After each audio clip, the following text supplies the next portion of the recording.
አንድ ቀን ማርያም ሱሪ ለብሳ አታውቅም። አንድ ቀን ደረቷን ከፍታ አታውቅም።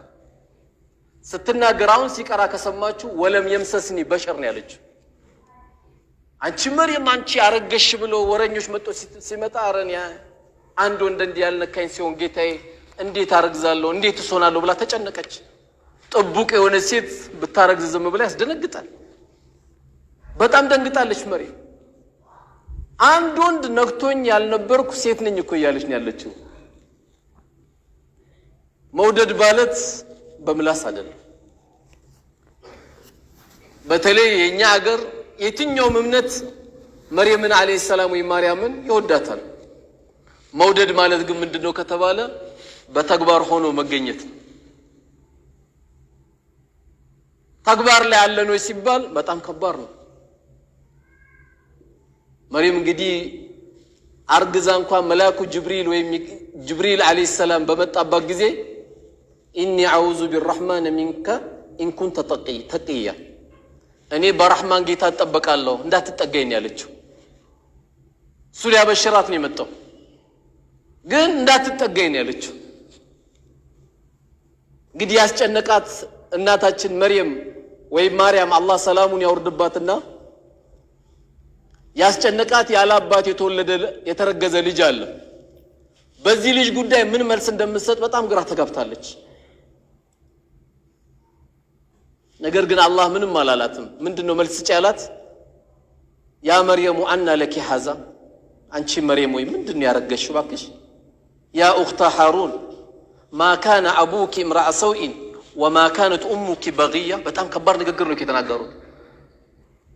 አባትሽም መጥፎ አልነበረም እናትሽም ደግሞ ዝሙተኛ አልነበረችም። ቃሉ አይከብድም? በጣም ተጨነቀች። እንዲህ መጥቶ ሲሉሽ ምን በያሏት? አላህ ምን በያላት? فاشارت اليه ወደ ህፃኑ አመላክች ያላት። ወደ ማን? ወደ ኢየሱስ ወይም ወደ ኢሳ አለይሂ ሰላም ወደ እሱ አመላክች። ለምን? የሷም ክብር መጠበቅ ስላለበት የሷም ክብር መጠበቅ ስላለበት። ታዲያ ባንቀልባ ያለ ህፃን ልጅ እንዴት አናግሪ ትይናለሽ ብሎ ሲሏት ምንም አላለችም ብላ ወደ ልጁ ብቻ ነው የምታመላክተው። ከዛ ምን አለ ኢየሱስ አለይሂ ሰላም ወይም ኢሳ ኢኒ አብዱላህ ለ እኔ የአላህ ባሪያ ነኝ። አታኒ الكتاب መጽሐፍ ሰጥቶኛል። ወጀዐለኒ ነብያ ነብይም አድርጎኛል። ወጀዐለኒ ሙባረከን አይነማ ኩንቱ የትም ብሆን ደግሞ የተባረኩ አድርጎኛል። ወአውሳኒ ቢሰላት ወዘካት አገርም እንድሰግድም አዞኛል፣ ዘካም እንዳወጣ አዞኛል አለ። እንዲህ ተናግሮ ለናቴም ታዛዥ እንደሆን አላህ አዞኛል አለ። ማን? ኢየሱስ አለይሂ ሰላም ወይም ኢሳ ነብይነቱን አረጋገጠ። መጽሐፍ እንደተሰጠው አረጋገጠ። ቤቱም ቦታ የተባረከ እንደሆነ አረጋገጠ።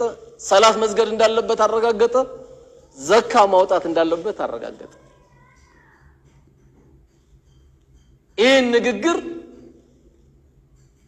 ኢሳ አለይሂ ሰላም ተናገረ። በልጅነቱ ተናገረ። ማን ከወሬ ዳነ? መርየም ዳነች። አላህ ክብሯን ጠበቀላት።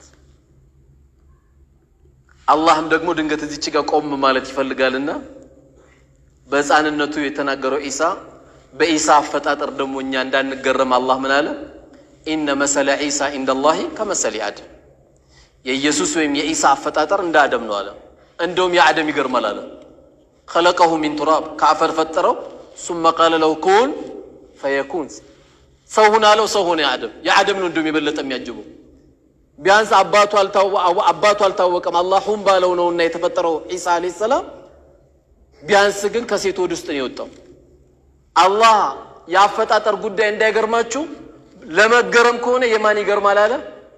የአባታችን አደም አለይሂ ሰላም የዛ አፈጣጠር የበለጠ ይገርማል አለ።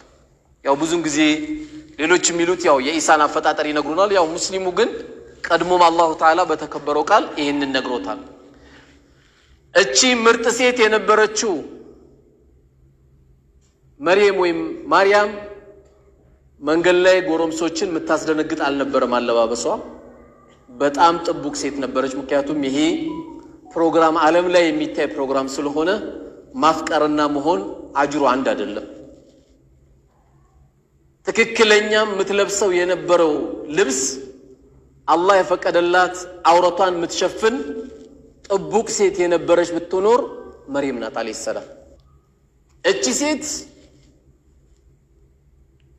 ዱንያ ላይ ጀነት ከተመሰከረላቸው መካከል አንዷ ማን ሆነች? መርየም ወይም ማርያም ሆነች። የኢየሱስ ወይም የኢሳ አለይሂ ሰላም አላህ ሰላም ያወርድባቸውና በሁለቱም ይህንን ደረጃ በዱንያ ላይ ሰጧቸው። መርየም ይህን አጅር ያገኘችው በምንድን ነው? በጥቡቅነቷ ነው። ጀነት የምትከጅል እህቴ ጀነትን ማግኘት የምትችለው በጥቡቅነቷ ነው። ያም ጎረምሳ ይህም ጎረምሳም የሚጎትታት አልነበረች። በጣም ጥቡቅ የነበረች ታላቅ ሴት የነበረች በተለይ ሙስሊሞች በጣም አድርጎ ታሪኳን በሱረቱል መርየም በደንብ የምናውቀው መርየምን ወይም ማርያምን ማወቅ የሚፈልግ ማንኛውም ሙስሊምም ይሁን ከሙስሊም ውጪ እምነት ያለው ሱረቱል መርየም ወይም የመርየም አንቀጽን በዚሁ አጋጣሚ እንጋብዘዋለን ማለት ነው። ሌላዋ ሶስተኛ ሴት